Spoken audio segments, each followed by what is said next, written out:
Hello, this is Yayoi Komiyama from Brain to Belly. Welcome to the Spanglish World Networks on Zingo TV channels 250 and 251.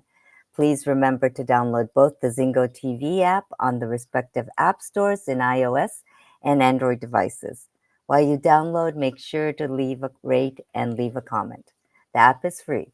Zingo TV is also available on Google Chromecast, Amazon Fire, and Fire TV sticks. Roku and Roku sticks, and also on all smart TVs 2016 and forward. So welcome today. And today I have a special guest. His name is Matthew Detrick. Is that correct? Did I pronounce it correct? I'm hoping. Detrick, I Detrick, same thing. Dietrich. Yes, and he is a fellow neuroencoding specialist, and we've become closer in the last probably last year, six months, yeah. Mhm. And I had the privilege of meeting him actually in April in Atlanta when we had a conference, and he's been part of my group, close inner circle group of neuroencoders, and I wanted him to come here today to share his journey and how thought really changes so much about how you act and the strong influence it has on your body. So, Mm. welcome, Matthew, and please share, introduce yourself, and let's get talking. Cool, thanks, Eoi. Yeah, I remember joining the Neuroencoding Institute, and I was like, "Oh my gosh, they're having a live event already! It's in like 2 months." And then I met you there, and just the warm welcome I received, which is so awesome. And then being able to work with you on the member engagement committee, helping out people, and being on like the calls, it's super rewarding, because we're able to really help people go further faster and be all that they want to be, Yes. especially in this world of like, oh my gosh, all this stuff's going on and these distractions, and we're able to really provide a positive, thriving environment to them. So, Yeah. yeah, that's awesome.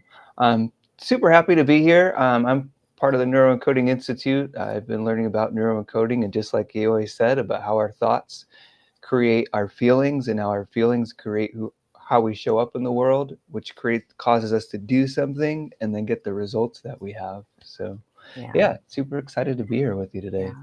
So thank you. Thank you for coming. And I know that you yourself had your own journey to finding clarity and finding calm in your life. And I know that neuroencoding has helped you quite a bit in that part as well.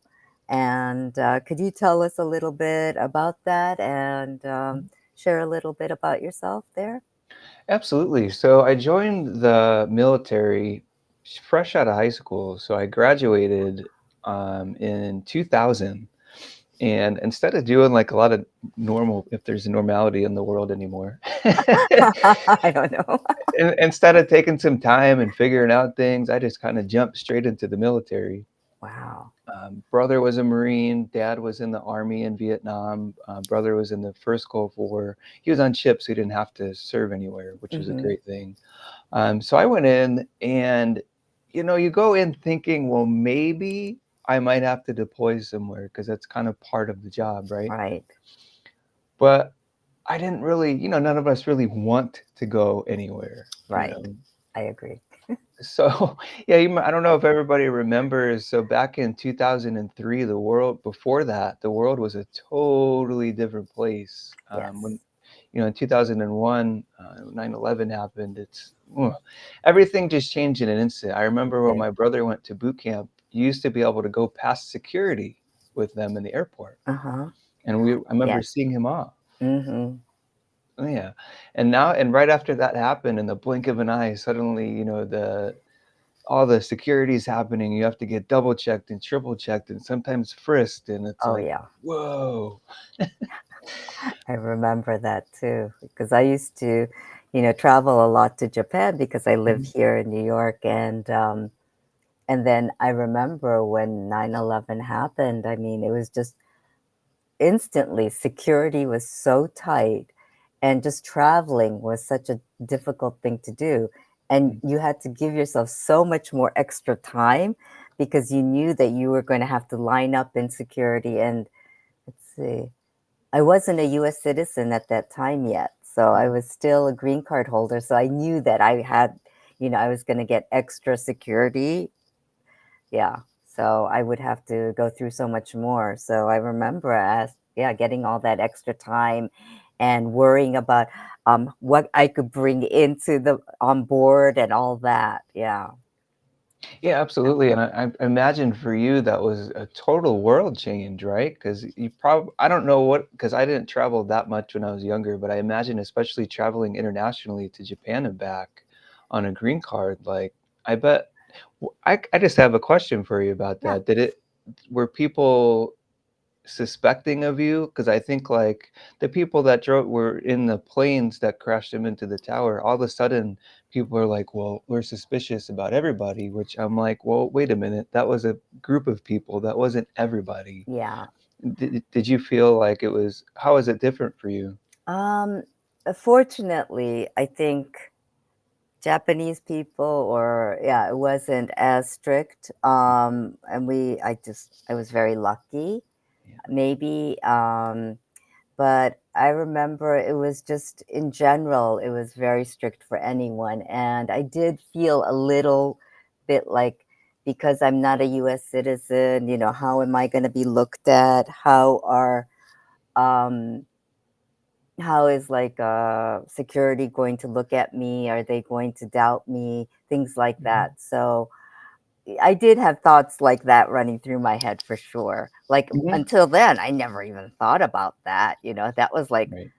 yeah, you're like, okay, just have to get through security and that's not a big deal. And like you were saying, people would see you off right at the gates. And, now that's like unthinkable, right? Right. But I remember like you'd hang out with your family, you'd hang out with friends at the gate until your flight was boarding. So I remember those days, and it's like right now if you say that they're like, "What?" You know, right? Yeah, absolutely. And there's a point to why I'm asking this, which we'll probably get to later in the conversation. But it's kind of interesting. We have a paradigm and a way of being. Yes. And so for me, even as a US citizen, it was weird and uncomfortable because I ended up, so boot camp was in California. And at the Okay. time, we had lived in Oregon, but my parents moved back to the Chicagoland area. Okay. So that's where I went after. So I went to boot camp and then radio school, and then I took a vacation after that. And I remember watching, like, coming out of the room I was staying in, and I thought my parents were watching a movie. And so all of Oh, these thoughts about the world safe and the war, I can trust people, and all these things were kind of shattered in an instant. yeah. And so I ended up driving instead of flying a car. So it's roughly about probably somewhere between 2100, so 2,100 miles and 2,500 miles all the way back to California. Wow. I can't imagine what that would have been like if I would have flown. But the point is then the world went from like no security on bases to all of a sudden people are in flak jackets and helmets and Right. rifles and all these things. And then fast forward to when we finally deployed overseas. And then there was an incident that happened. And it wasn't, they always tell you if you go through things, how one person sees it is not the same how another person sees it, and never compare, Mm-hmm. quote unquote, one trauma to another. Right. But for me, when I was, let's see, that would have been 2003. So I would have been 21. And I grew up in Wheaton, Illinois. So it's very suburban and it's very safe. And there's not a whole lot going on. It's a small town. Right. And then all of a sudden, there were things like a bombing happened, which nobody was hurt, but still, it's kind of like, whoa. Yeah. Um, and then instantly, you kind of feel like, oh, I'm helpless, I'm hopeless. What do I do? How do I live in the world now? Yeah. And so for years after that, I dealt with it, and I think a lot of veterans do, whether that's drugs, alcohol, many ways that could manifest, right? Yes. Because I didn't know any better at the time. So for many, many years, I think, what we have at the Neuroencoding Institute is so amazing because it allows us to choose our thoughts and be conscious about what we choose, Exactly. Whereas back then, I'm like, oh my gosh, everything's happening to me, and I'm a victim of my circumstance, and all of these things. Yes. So I kind of did, and again, it's common for vets to I drifted for a while, in and out Mm-hmm. of different jobs, Right. in and out of different relationships, Mm-hmm. isolation, things like that. Totally unproductive. But I think there was a reason I went through all of that so I could. I wish nobody had to go through that kind of stuff. I agree. I agree. But I think that when we do, it helps us become more resilient, and we have a lesson we can share with people later on. Yeah. So, And you gain more empathy for others that mhm, are struggling, because I know that um, my journey, even I have a totally different journey, but it was more like a culture shock type of thing that happened for me, mm, and finding my identity, what you believe in. And like you said, with techniques that we've learned through neuroencoding, we've learned that our thoughts can be controlled, that we can change our thoughts. So whatever, I always say you can rewire your brain. And I really believe that. And I think the evidence was in neuroencoding, in that when we learned all the techniques that we can use in neuroencoding, we were able to slowly change, well, not slowly, actually pretty quickly, change the way we think about things. So for instance, since my specialty is on changing relationship with food, it would be like, but it usually stems from a lack of confidence in yourself and a lack of love for yourself. And even just changing the way you see yourself, and to be more compassionate with yourself, or mhm, have more empathy for yourself instead of beating yourself up. Like I remember when my thing was, whenever I got frustrated or upset, I would just turn to food, and food would be my immediate mm, solace, right? That was my friend. And but I think that I was able to change that to say, well, what is it that I'm really after? It's comfort, right? And food isn't really mhm, going to give me the comfort I want. And just that realization and that acknowledgement changes so much in your brain. And you're like, well, what can I do instead of that? And when you're in the when you're in that situation, you don't think that way. But when you gain that little bit of awareness, or like someone says, oh, that's a new way of thinking, you're like, wait a minute, maybe that'll work for me, because you're so desperate. And I know, like when I was mhm, depressed, I suffered from depression for a long time, and that came from also the weight and all this and that. But when you're depressed, you're like, there's no way out of this deep dark hole, right? mhm. And like I said one time, you see the light up there, but you're like, it's so far up. How am I going to get to it, right? Yeah. And then neuroencoding kind of gives you that, it opens up that light, and it even gives you that ladder to climb up so Mhm. that you can get to the light and you could get out of that hole. Yeah. Yeah. So, Hey, mhm, you said something in there that it's very interesting how we okay. work as people, right? As you talked about identity, and it's almost like you talked about weight in terms of physical weight, but I imagine as you're going through things like you're talking about, it's almost like there's a metaphorical weight, because we feel like, people say, I feel like I'm behind a brick wall, or I'm Yeah. overloaded, or it's interesting how people talk in metaphors. Yes. And if you listen closely, when we work with people and we coach people, if you listen, kind of one of the videos actually that Joseph has is he talks about how to understand what people aren't telling you, Yes. right? And it's like, oh wow, when you're describing the whole, I'm like, oh, I don't know what that's like, but if you think about seeds, when they grow, they start underground, Yeah. and they don't know, they just grow. Hmm. But as humans, it's like we feel this weight, and it's like, well, we don't know what to do with that. What do we do? Yeah. And that's where I think what you're talking about, for me, that's where it manifested in things like the drinking and the drugs, because it's like, oh, I Hmm. feel this release, Yeah. and I don't feel the weight temporarily. But of Exactly. course, everything's still there the next day, right? Yeah. Yeah. It's- Yeah. It's yeah. sadly it's there. And but once you Gosh, so what really helped you? I'm just Mm. curious now. What really helped you to get out of that and change? What triggered the change for you?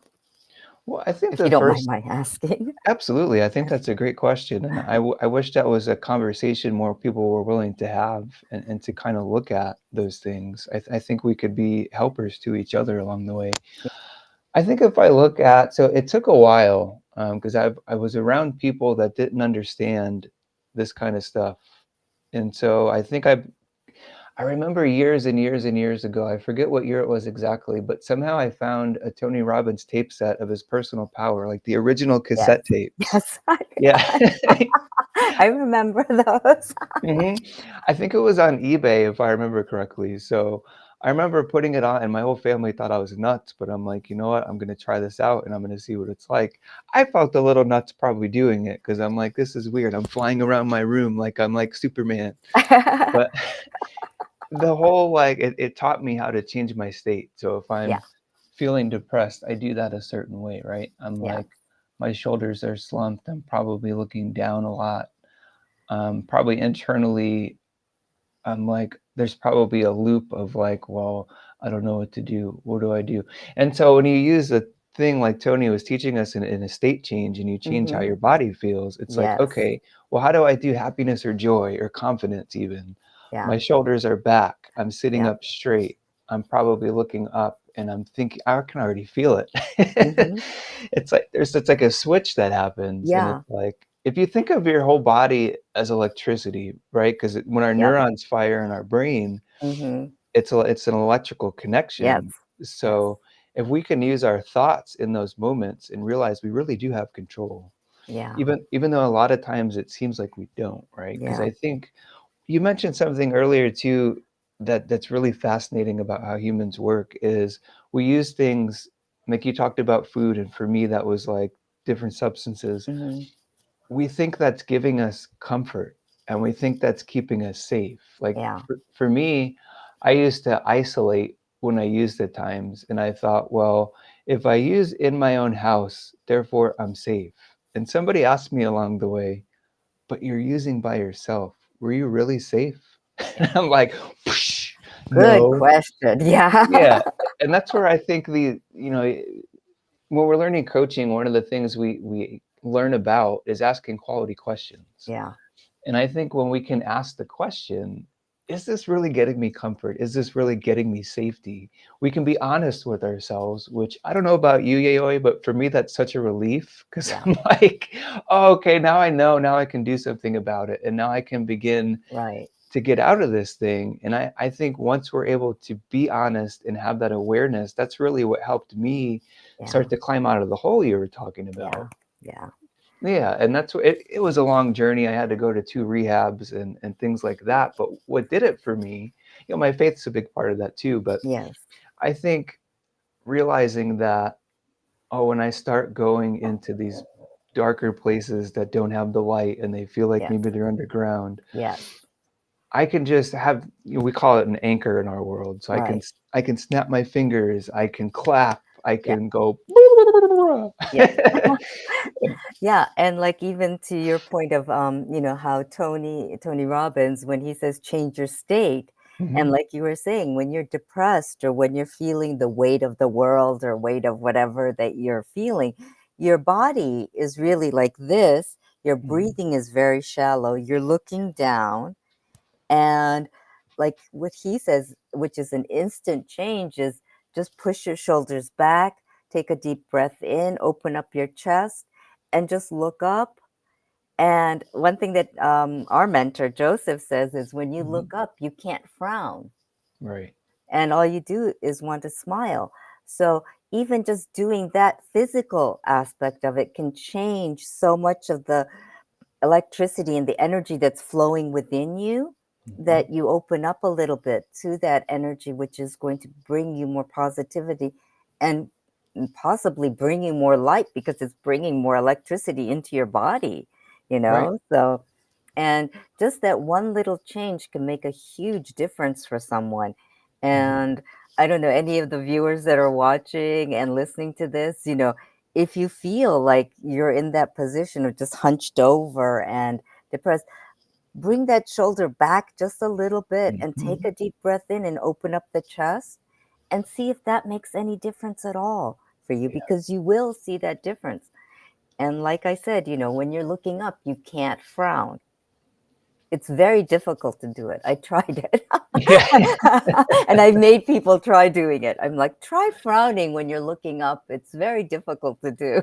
It totally is, because it's like, even when I'm doing that along with you, when you're talking about bring your shoulders back and it opens up your chest, my Yeah. breathing instantly changes, Yeah. Yeah. you know? And it's like a simple move that, I mean, I think Tony Robbins is ingenious when he said that changing your state comes from changing your physiology first, right? Mhm. Changing your body first. And that's like a simple, simple technique that anyone could use to really just start off changing that. And then your thoughts are going to start changing. Yeah, and I Yeah. think it what you just said too, I think so many times, especially in the high achieving world, even in not in the high achieving world, just in Hmm. everyday life, Yeah. sometimes we think, well, I have to make this huge step and this huge evolution. You don't. You got to start somewhere, and I think what we're talking about, if you can just have a small win today, where if you can make yourself laugh and giggle, Yes. and you're like, and you're laughing. I've laughed at myself so many times trying to frown when I'm smiling because I'm like, this is ridiculous. Why am I trying to fight it? Just allow myself to be joyful and giggle and be happy. Yeah. And Yeah. it's interesting. Yeah, because wow, when you're happy or when you're giggling, when you're smiling, when you're laughing, even if like it's something like you're watching some comedy show, or you're reading something that makes you laugh, that's humorous, Hmm. that joy that comes up from laughter is such a pure energy. It's a pure and beautiful energy that we can all have, and we can actually go to when we're in a sad state or in a depressed state. If Hmm. you could just take that one tiny step to get to that laughter can be contagious. Absolutely. And I think it starts with a simple question too, right? I think Hmm. that when we're in those moments, we just have to ask ourselves, we have to dare to ask ourselves this question. Yeah, I think a lot of times we're hiding from it, but it's just, what do I want? yeah, And I think as humans, and myself included, I'm working on it and I've gotten a lot better at it. But we're very quick to say, well, here's everything I don't want. I don't want this thing and I don't want that. And it's like, well, and you realize and you notice how my speech patterns get even faster because inside it's like, well, I don't know. And then I get back to this overwhelmed state. To stop that, it's helpful to slow it down and say, well, really, what do I want? yeah, And if you say, well, I want to be able to connect with people. Well, that could mean so many different things. If you break that down to the simple, like, what does that mean? Do you just want right, to make eye contact, and is that enough to make that connection? When I smile at somebody, would I like for them to smile back? right, And if they don't, is that okay? And can I be content with just knowing that I contributed a smile to yeah, them? yeah. 'Cause I think that's still connection. You're It still is, taking an action. yeah. And like you said, it's those small Mhm. things that change and make a big difference for you, because smaller things as humans, it's easier for us to do, right? Mhm. When you say take a small step and you're like, I could do one thing, I could smile, or you're like, oh, okay, maybe I can watch something that's going to make me laugh, or I know I'm going to mention your puppies, but I know you have two little puppies right now, adorable. And for me, I mean, my dog is something that, when I see her, I smile because she just brings so much joy to me. And I'm Mhm. sure that's the same with you, with your little puppies. And it's like, or like watching your child, take a step, or even just watching your child just being, Mhm. herself or himself, can make you feel so much joy. And I think things like that, are little steps that we can be conscious of to take to create that joy in our life. Or like, I'm a firm believer in doing a gratitude journal. Mm. And every day, before I go to sleep, I believe me, I've fallen asleep with my journal and, like my pen marks are like, I'm like, what did I write here? But it doesn't matter. At least Mhm. I'm doing it. And to me, the doing is important. And Yeah. even if it's just one thing or two things that I wrote that I was grateful for that day, it makes a huge difference in how I feel and how I go to sleep. I mean, going to sleep thinking of the joy that I had throughout the day, or the little joys or the little wins that I had throughout the day, is such a better way of going to sleep than thinking of all the things I have to do the next day.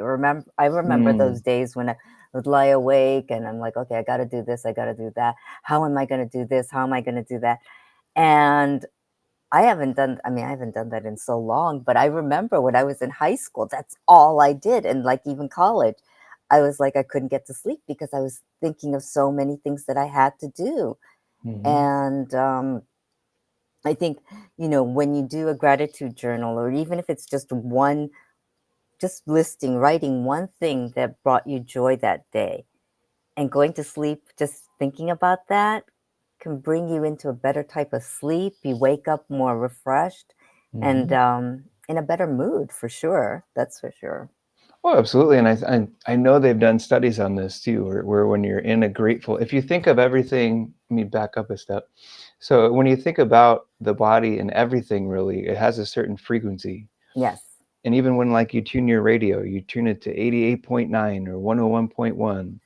So, gratitude is probably more along the lines of the 105 point something, and if you're on maybe 90.3 and you're like, "Oh, well, I before I go to bed, I wanna" and this is super important what you said. It's a way to reset our entire nervous system, and when we go to sleep in gratitude, even if it's Yeah. one thing that it doesn't have to be 25,000,000 things in Oh, the list. You can one thing today that happened that I am grateful for, that you are grateful for before you go to bed. I don't have specific statistics, but I would be willing to make a bet that they have studies out there that show if you go to bed in gratitude or in thankfulness, you can't help but wake up in a much more refreshed state of mind, yeah, you I'm know? positive of that. Yeah, Mhm. we have to we have to go do some research on that and Yeah. get some numbers, but I'm positive of that because, I mean, we've experienced that, right, ourselves. Mhm. And I mean, being consistent in doing it, you will see a change in yourself and how you feel when you wake up. I don't know when the last time, gosh, since I started doing a gratitude journal, I don't think I've ever had a day when I got up and said, I don't want to get up. Mm. When I woke up and, said, I don't want to get out of bed because, yeah, I mean, I was just thinking about that. Have I? And I can't remember the last time. It was probably years ago when I was, in my depression, or when I was going through my eating disorder thing, or, when I felt like I don't want to get up. Mm. Because ever since I started thinking on gratitude, or going to sleep in a better mood, that has really changed the way I wake up. And I think, well, we know that sleep is such an important aspect to being healthy. Mhm. And I believe it's one of the five pillars of health, right? So, getting good sleep is so important because our bodies and our minds and our souls really need to rest a little bit. And it's to Mhm. recharge. It's like, you charge your battery for your phone, right? Your phone needs to get recharged, or that it loses all of its energy. So it's the same thing. Our bodies need to recharge. Mhm. Yeah, they've actually measured brain waves when you sleep. I think it's alpha, beta, delta, and then there's, like, Theta. gamma. Oh, Yeah. hmm, And to get to a restorative sleep, it's the REM sleep, the rapid eye movement, which yes. actually does help recharge and regenerate cells and things like that. Hmm. And man, yeah, today in the world, there's so much to do. Like we have a phone that gives us instant access to information, Yep. which all this stuff has probably already always been going on, but now we know about it the second it happens. And it's like, even talking about it inside, I'm like, ah. If you remember that movie Home Alone where Kevin stands in front of the mirror and puts on aftershave and he's Yes, like, I know. it's like, if I go to bed like that, I'm gonna wake up the same way, and then it's just gonna repeat itself day after Yeah. day after day. So I just wanna say if anybody's watching today and you're in that state of mind where you have a million things to do, maybe you have kids on top of that, maybe a Mhm. relationship you're in is not as good as you'd like it to be, and that just Right. adds on top of things. I promise you that you still have control, even though it feels like you might not in the moment. Yeah. And what you can do and what I encourage you to do, anybody that's watching this, is again, like Yayoi and I have talked about, just start with one thing. Yeah. Even if that's going to like look in the mirror, or if you don't have a mirror, if you take your phone, if it has a camera on it, and you turn the camera around and you look at yourself into it and just say, you know what? I love you today, and you're enough because you got through today, and you're telling yourself that. I'm already like, "Oh, wow, that's a different frequency altogether." It Yeah. turns it from the 90.3 all the way up to the 105 point something. Yeah. It's just so important because what we're talking about is presence. Mhm. And I think that's what we lose when we have all these things. Because if I look at my calendar, I'm like, I have 3, 4, 5 things going on that are major events and Yeah. these things, and I'm like I think one of the things when you asked me earlier what helped me get out of that hole and what you Mhm. can do today too, those of you that are watching, is learn to compartmentalize things to some extent. And I admit that's not always easy when we have multiple priorities, but if you Right. can visually, like if you close your eyes and you visually look at your day as compartments, if you've ever seen a drawer organizing system and it has rows and columns of drawers, Mhm. and you think about, oh, I'm getting up in this drawer, and I know that the way I start my day impacts the entire day. It impacts how I feel. It impacts how I breathe. It even probably impacts the food that I eat and the Mhm. things that I drink and consume. So I'm going to choose today to get up in the gratitude drawer. Wow. And then after we get up, we have to do things like brush our teeth, maybe take a shower, maybe eat breakfast. If you have kids, get the kids ready.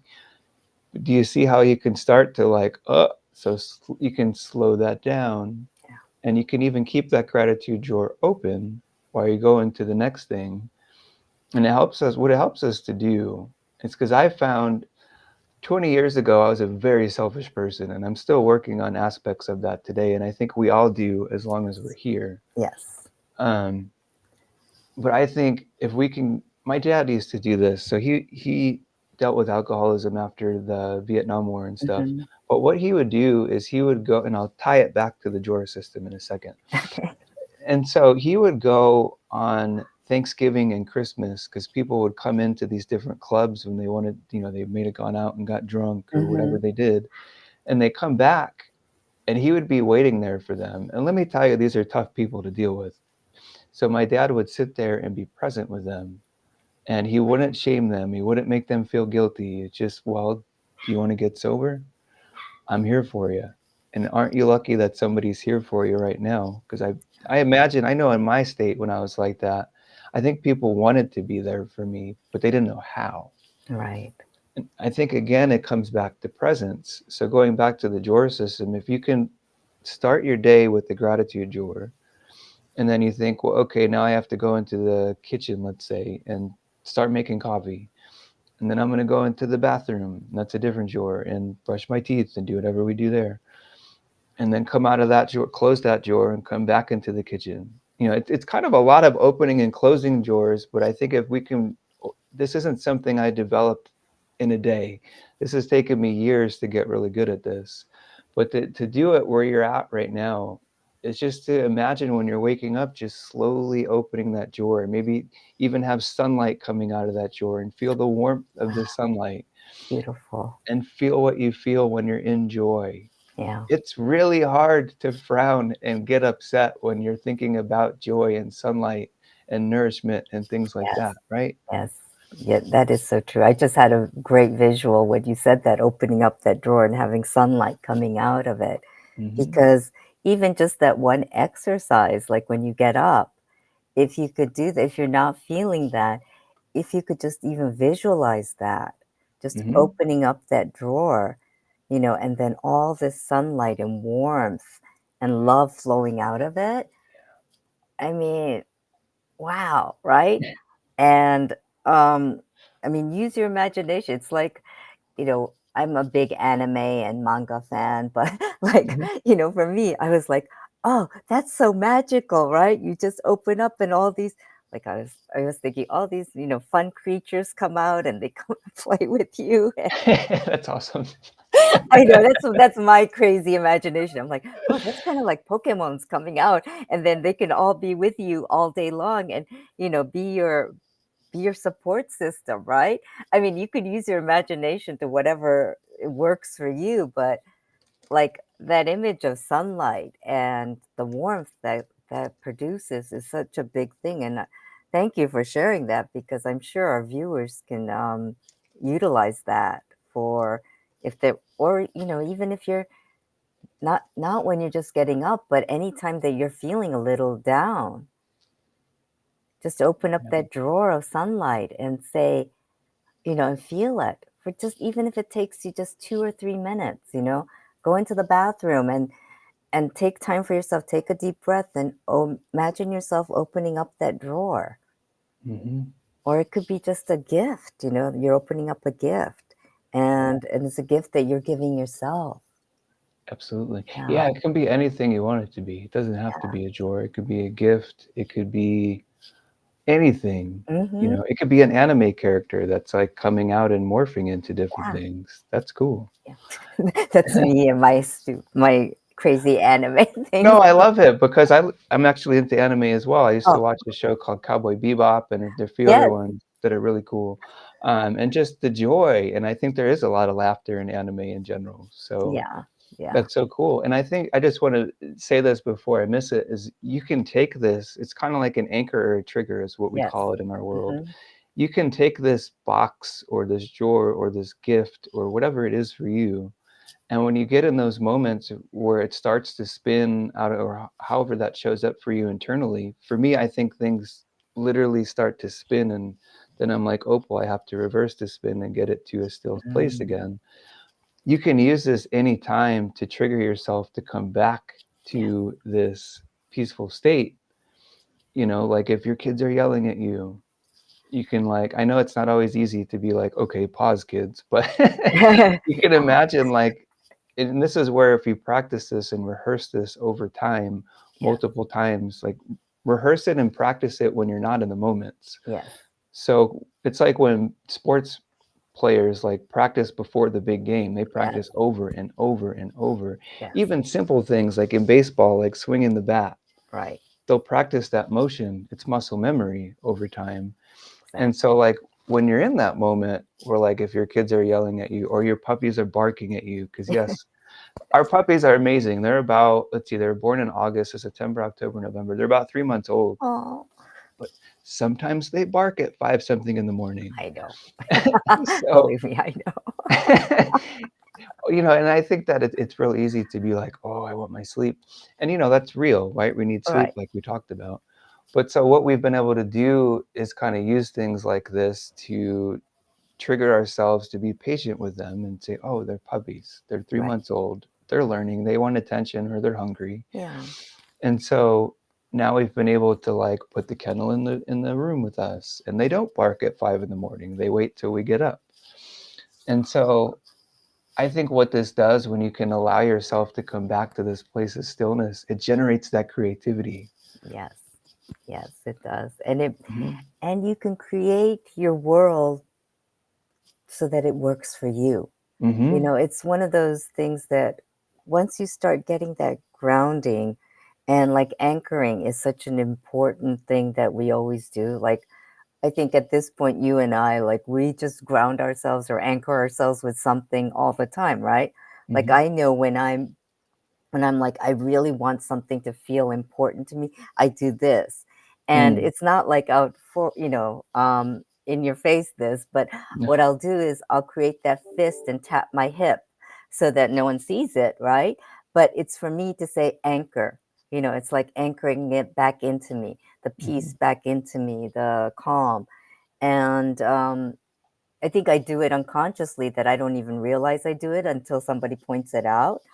And I think it's little things like that. And if you can do it like kind of like brushing your teeth, right? Once you start doing it. It's a habit that you brush your teeth first thing in, well, I don't know, first thing in the morning, but you brush your teeth in the morning and you brush it before you go to sleep. So those are two things. And to relate it to something that we do every day, it's something like that. Or, if you put on a pair of shoes that have laces, you're going to naturally tie them up, right? And that's like Mhm. something that's automatic. And you want to keep on repeating something that's a good habit to be automatic for you. Yeah. Yeah. Yeah, absolutely. Because I think especially, if you think about Tony Robbins or Joseph McClendon III, like sometimes people are like, "Well, I want to be like them, but I'm not them." It's like we don't have to be. That Oh. that that's where like you can get into similar states because like we talk about having we call it a rebounder in our world, but the trampoline, a mini trampoline Hmm. basically. And we were just going through a program recently where just simply getting on it and putting on a song and you can do an identity statement or Yeah. whatever you want you can Hmm. create around it. But I found like just jumping on it and putting my hands in the air and just I listen to Celebration by Kool and the Gang and I'm like Yeah. celebrate good times, come on. And I could be like in the most terrible mood in the world, but in an instant that changes that whole Yeah. thing. Yeah. Yeah, and it's like boom, Yep. now I'm celebrating. I don't know what I'm celebrating, but I'm celebrating. You're celebrating life. You're celebrating the fact that you're awake. Yeah. Yeah, and if you don't have a rebounder or trampoline, you could just do this by You can jump jump. jumping up and down, or even if you can't even do that, just put on the music and just move your body any way Hmm. that you can, because that alone is going to bring that energy to you. Yeah. And because I know some people are like, well, I don't have a rebounder. What am I going to do? How am I going to do Hmm. this? Right? There are ways, be resourceful, as Tony Yeah. Robbins says, find another way for you to do it, because nothing has to be perfect. It doesn't have to be exactly Mhm. that. It has to be what's going to work for you. Yeah. Yeah. Yeah, that simple thing you could do. I know somebody that actually shadow boxes because he doesn't have a trampoline and it works Yeah. for him. Yeah. And I think that, even if you kind of just bounce up and down in place like that, Yep. like it still does the same thing. Yep. And And just, even like marching in place like yeah. this. Yeah. Hmm. Yeah. Could And so do like that. if you're ever at work too, I did a presentation a couple months ago or semi recently Mm-hmm. where I thought about how do I there's a technique that we learned and it's emotional management basically. Mm-hmm. How do we stop the thoughts at the root and then create what we want in Right. that blank spot? And so I was like, if somebody's sitting at work and they're not able to yell something out because they might freak out the whole office, Yes. what can they do? And like it's super simple. So if you're ever sitting there and you need to be silent, you can think of the radio dial thing. So if you're like I work with spreadsheets sometimes and data and marketing type things, and sometimes it's like it's important, but it makes your eyes glaze over when you Yeah. look at it for too long. Yep. So if you just change where you're looking and you look in the like up and to whatever place you want to look at, just look straight up, and you imagine you're turning the radio dial to that can be joy, that can be happiness, that can be calm, that can be peace, whatever you want it to be, but just change the radio dial to like for me it'll be joy right now, and then like Mm-hmm. I think of a crazy emoji face that's like "Ah!" And like if I needed to be silent instead of making that noise I would just be like shaking my face out real quick and just Right. looking, and then I could say to myself, I'm thankful for being joyful right now. And then just went from oh it could have been overwhelmed with all these numbers and data to oh, I'm back to a place of stillness, which helps me be creative, which let's Yeah. get back into it. Yeah. And So, it's so true.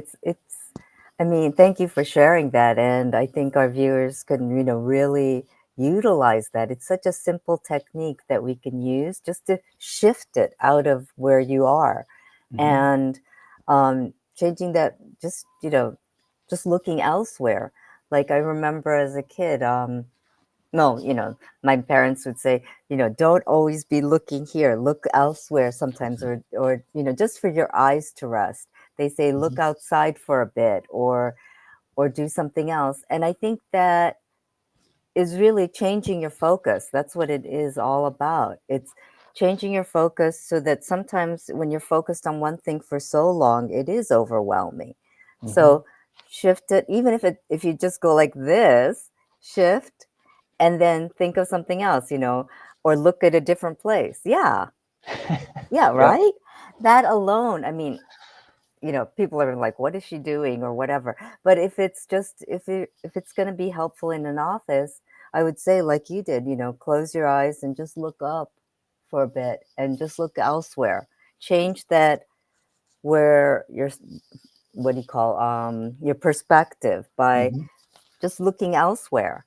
And even if it's just looking at the floor, maybe, or saying, "Oh, did I wear these shoes today?" or, or looking at something in the corner and saying, "Oh, I never noticed that plant in the corner." I don't know. Or looking out, if you have a window, look out the window, maybe. But Yeah. just changing that little bit can make a big difference in how you perceive things. Mhm. Yeah. Absolutely. So I think to kinda sum up some things, big Yes. picture things into bringing it back down to earth, I think we've talked about anchoring and triggering and focusing, and I think this again, the simple question, "What do I want?" Yes. And I think another thought that came to mind as we were talking about all this, Yayoi, was, Mm-hmm. "Am I enough?" And everything that of course, we want more, and we want Of course. to be more, to do more, to have more. I think when it comes to having more, it's important to ask yourself, "Why? What's the point? Yeah. What does this thing do for me? What does it give me?" Yeah. For me, what I've been able to do, like I have a sweatshirt that's on the way, and the front of it, it says, "You are enough." And on the back, it says, "Dear person behind me, the world is a better place with you in it." Oh, that's sweet. I love that. Because I thought, well, I don't always have an opportunity to talk to people. What can I do to still encourage and inspire people that you're enough right now? And I think we as humans have a tendency, well, if I don't get these 17 things on my list done, I'm not enough today. Well, you probably did the three things and they probably got you some results, right? Yeah. So you are enough. You brought yourself to this day. And even if it's not 100%, you brought, maybe like some people deal with autoimmune issues. Some people, maybe we didn't eat well or we didn't drink enough, whatever it is. We can be enough right now, knowing we brought ourselves to whatever we did today, Yes. and we can take that could be the one thing you're grateful for before you go to bed tonight. Yeah. I am enough because I showed up today. That is more than enough for a lot of people. Yeah. And, remember that you showing up may have made a big difference for one person or Mhm. multiple people. So remember that, because I think we tend to forget, when we isolate, we tend to forget the impact that we have on others, because you have that term, "no man is an island," and it's true. Mhm. We all exist for each other and with each other. So our energy, like even if it was just an interaction you had in the elevator, let's say, with someone, and you smiled and said, "Good morning," Mhm. that could have been the best thing that happened to that person that morning. Yeah. And it could have brought joy to that person. That person may have had a horrible morning. They got up late. I don't know. I don't know why I thought this, but maybe they had a terrible drive into the office, somebody cut them off and things like that. And a lot of this, stress, right? And then Mhm. just by you saying good morning to them could have brought them the calm that they needed and the smile that they needed. Yeah. So you never know. You never know what impact you have on another person. Mhm. Yeah. Absolutely. Yeah. So, wow. I think we covered so much today. So Mhm. Matthew, sorry. No. Let's see. I know, are you working on anything in particular right now with neuroencoding, or is there anything that you'd like to promote so that people know what you're doing or how to get in touch with you and things like that? Yeah, absolutely. And thank you for the opportunity. I think there's a way I could share my screen real quick and I could show you. We have a quick thing. We wanted to give you guys a gift. Oh, I don't know. Actually, I don't know if you could share the screen, let's see. but Can you if you see? no, no. but you Okay. could mention it and oh, now you can. Special gift for you. Okay. Okay, yeah, we have if you go to neuroencoding.com/gift-edge-MD, we have a program that Joseph created. It's called the Neuroencoding Edge. And if you're interested in learning more about neuroencoding and how it can help you, we have a friends and family deal that's happening right now because we know that the world needs us to learn this kind of technology to Right. change our world so then we can change the world. So that'll come straight to me. That doesn't go to anybody else. And even if you wanted to have a conversation about where you're at and where you want to go, feel free to just opt in there, and I will definitely make sure that we get you taken care of. Just because we wanted to give you a gift, make sure you walked away with something you could use, something that's valuable to you. So you'll see our mentor, Joseph McLennan III. The Neuroencoding Edge is just basically an introduction to what neuroencoding is. There's no catch. There's nothing we're going to try and get from you. We're totally here to support you. We Yeah. have a we have an amazing team of people that we provide world-class support for you. We just want to make sure, if you're going through something, you can use even the simple technologies that Joseph will show you Yeah. to use in your life today. Yeah. And And that's it's just, really like a lot of what we talked about that you'll get more detailed instructions on how to use that, use those techniques. mhm, And I mean, I've used that ever since I've learned it. That's been like part of my life. Now it's part of my lifestyle. So, okay. Anyway, so thank you very much, Matthew, for coming today. And I really enjoyed you being here. And please reach out to Matthew. He's on Facebook, mhm. and he's also Freedom Alchemy. I think Yes. that's your thing. Yes. Mhm.